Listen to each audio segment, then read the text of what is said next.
Манай гол дүрийн залуу бол Басара. Яг одоо түүний аав нь шинэхэн 2 охин дүүтэй болно гэдгийг хэлсэн нь өсвөр насны эрэгтэй хүүхдэд гайхмаар мэдээ байлаа. Шинэхэн 2 дүүгийнх нь нэр нь бол Мио болон Мария. Ингээд манай залуу жаахан гайхаж сандраад нойлгож нүрээ угаахаар болоод оолгын өрөөний хаалгыг онгойлгох үед шинэхэн дүү нь болох Мио бие засчаад яг дотоочоо татаж таардیں۔ Мио уурлаад манай залууг муу гаж донтног нууцаар харж байсан байна гэд бөө юм болно. Буруу ойлгосныг нь хэлэхэд ч хүлээн зөвшөөрдөггүй. Маргааш нь залуус ирэхэд Мио хөлн дээр нь суужчихсан. Эрэгтэй хүн өглөө ингэж ирэхэд дуртай байдаг гэж сонссон гэж шалтан шахуу сууж идэг.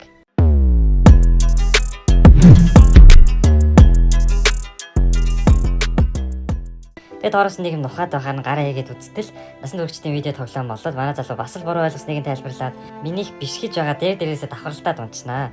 Тэгээд Мио бас л гаж донтойгоор нь дуудаад салтаараа нүдгэлчөхөд гараад явдаг. Харин азар энэхүү буруу ойлгогдсон нөхцөл байдлыг Мария болох шинэхэн дүү нь тодорхой олгож өгдөг. Яасан гэсэн шинэхэн ахтай бэлэг болгож унтаж ахтны хүнжилтэнд насан туршидын тоглоом хийсэн л юм байлээ л дээ. Хэсэг хугацааны дараа тэд анхны хамтдаа байгаа зураг бие биетэйг ойрхон зогсож инээж байгаад ахвалсан нь арай дотн гэр бүлийн мэдрэмж өгч байлаа. Оройн Мио ганцаараа зогсож байхад хэд хэдэн хулиган жинхэнэ гаж донтонгууд ирээд манай эмэгтэйг хоргоож эхэлдэг. Яг байдал хурцтай дэвгүүдхийн алдад Басараа гинэт гарч ирээд өөрийн шинэхэн дүүгээ хамгаалаад хулигануудын өдрөө давсаа цацаад олилдож байх хооронд нь Миог аваад хамтдаа зүгтчихдэг. Шөнө нь аав нь би яаралтай ажилдаа болоод Дубай явахаар боллоо. Гинтийн байж магадгүй ч заавал тийх хэрэгтэй байна гэхэд юу вэ? Бид энэ хоёрыг яах юм бэ? Айлын том хүү аавгаа эзгүүд дүүнрээ харж хандаж хамгаалах ёстой. За би явлаа. Нааг байхгүй гэрэнэ сайн хараараа гэд яваад өгөв. Ингээд аав нь явсны дараа дүүнэр нь бүх гэрлийг нь унтраад аимшиг харанхуй болгочдөг.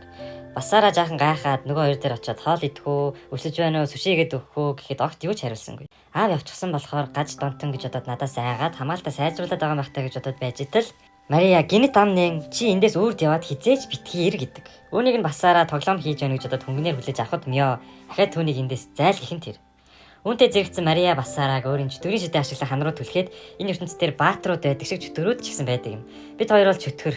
Мио эзэн бол ирээдүйн чөтгөрийн хаан. Энэ байшин бол одооноос бидний орогнох газар гээд Басараад ой санамжийг нь өөрчлөөд гэрээс нь явуулах шившлэг хийдэг. Яг л түүний аав дээр нь хийсэн шиг. Яг үүндээ их нэртэй болж шинээр 2 охинтой болоогүй юм байлээ л дээ. Ингээд шившлэгээ Басараа дээр хийх үе тэр нь ажиллахгүй гайхаад байж байтал Басараа өөрийгөө баатар гэдгээ илчлээд өөрийн шидэд сэлмээрээ тэр хоёрыг устгахын оронд надад 2 чөтгөр дүрх цаг болон мөнгө байхгүй. Яг одоо манахаас зайл гэдэг. Энэ тулааны дараа манай залуугийн гар нь маш хүчтэйгээр өвдөж байгаа нь багада тосгоноос зүхтэж байсан үеийг санагдуулахад одоо тэр хүч надад байхгүй гэж өөрийгөө тайвшруулав. Ингээд бүх зүйлийг тодруулахаар аавтайгаа ярихад аав нь зүгээр л чөтгөрийн хаан Вилберттэй охиныг гэртээ авчрахын тулд тэдний шидэнд нь орсон мэт дүрсгэж байснаа хэлдэг. Чөтгөрийн хаан Вилберт бол түүний суудлыг авах хүсэлтэй маш олон дайсантай. Инх тайван цагийг эрхэмлэх чөтгөр гин.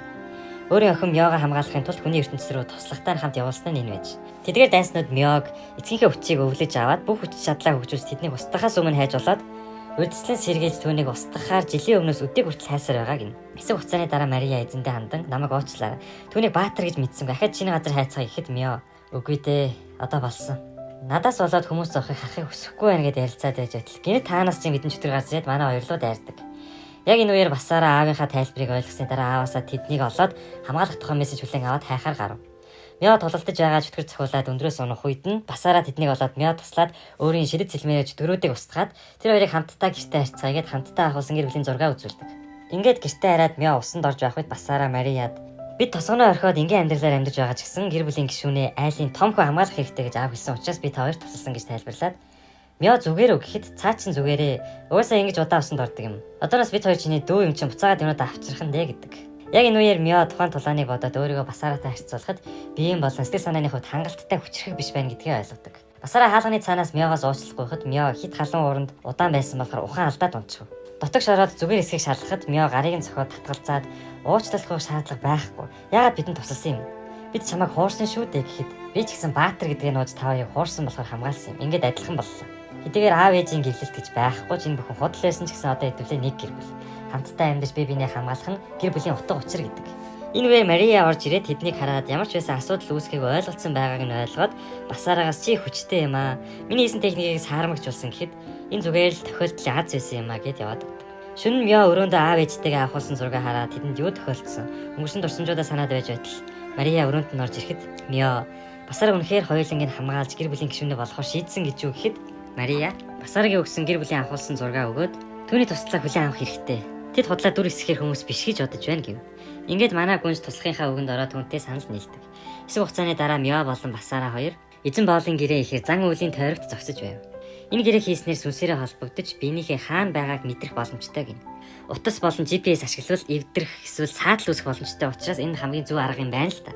Энийг хийхин тулд Басара Мёгийн гаран дээр нь үнсэх ёстой гинэ. Тэгсэн гинэд Басарагийн гаран дээр гэрэлтсэн тэмдэг гарч ирээд үүнийг нь Мария тайлбарлахдаа алдаа гаргаад эсрэгээр нь хийчихснээ хэлдэг. Энэ нь Мё Басарагийн боол болж гаран дээр нь үнснэ гэсэн үг. Тэгсэн Мё боол болно гэд бөөн уур. Цаг хугацаанд амжиж эзнийхээ гаран дээр үнсээгөө татгалцсан учраас дуулуургүй байдлынхын төлөө хараал ихэж газар дунчихв. Энэхүү хараалыг гаргахын тулд боол нь эзнээ эзэн гэж хүлээн зөвшөөрж хүндлэхээс гадна биеийн дээд зэргийн таашаал мэдрэх ёстой гэд Басара Мёгийн хоёр том хөхийг нь гаднаас нь базаад дотгошоор хийж базаад хөхнийхэн толгойг нь оруулаад бүр балаарж өгнө. Ингээд Мария хараалын тухай дурдаагүйгээ хэлээд Мё бодлоо өөрчлөхгүй байсан ч гэсэн ямар нэгэн муу юм тохиолдвол хаана байгааг мэдэх боломжтой хэлдэг. Ингээд бүх зүйл зүгээр болсны дараа Мё Мария дуурлаад шийтгэхээр өөр өөрөөлөө чирээд орчихв. Маргааш нь тэд бүгд сургууль ороод Мария насанд хүрсэн хүний хуурамч өрөмлөг ашиглаад хамтдаа явцгаадаг. Сургууль дотор Мё Басара тандан надаас хол яваараа хинч бидний хамтдаа амьдардаг гэж мэдэх ёсгүй шүү гэж ярилцаж тохиров. Басара бодохдоо хэрвээ боол нь эзнээсээ урвсан эсвэл эзнээ янз бүрээр муухагаар бодсон тохиолдолд хараал идэвхчихнэ гэж бодов. Ингээд манай залуу багштайгаа танилцаад багш нь ангилуугаа дагуулж ороод ангийнхантаа танилцуулаад Нанака гэх нэртэй ангийн охинд нь анги болон сургуулаа танилцуулаарай гэхэд Нанака босож ирснээр манай залуу шууд тэрвэрчдیں۔ Тэгсэн манай залуу өөрийнх нь багийнх нь найз болох Юки гэдгийг нь таних үед Мё харамсандаа дундуур нь орж ирээд хамтдаа амьдардаг гэдгээ зарлахгүй гэдээс үн чимээр ангийнхандаа бүгдэнд нь зарлцдаг. Эннээс болоод бусад эрэгтэй хүүхдүүд манай залуу дуурлаад манай залууг жигээд байдагнаас. Мё түрүүний явдал дуурлсан бохиндсан хардсан хിവэрэл байлаа. Өдрийн хоолны цагаар Такигава нэртэй залуу өөрийгөө танилцуулаад тэд хамтдаа дээвэр дээр гарч мэдхээр болдог. Ингээд Таки хэлэхдээ зөвхөн ангийнх нь биш сургууль даяараа манай залуу дургууг нь хэлэхэд яагаад гэсэн чинь сургуулийн хамгийн хөөрхөн халуухан хоёр охин болох Гүнж Мё болон Гүнж Юки нартай найзууд дотн байдаг болохоор залуучууд тэр чигээрээ дургууг нэ. Хичээлийн дараа Мё ууртаа хിവэрэл байлаа.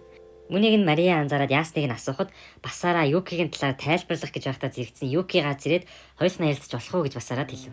Ингээд тэр хоёр кофе шоп ороод сүүлд бие биенээ харснаас хойш 5 жилийн хугацаа өнгөрч энэ хугацаанд хэр өөрчлөгдсөн үү яриад байж байхад Юки Басараа тандан Мётой хамт байх хэрэггүй гэдэг. Тэгээд Басара Юкиг Мёг ажиглахаар томилогдсон бас нэгэн баатар гэдгийг нь мэддэг.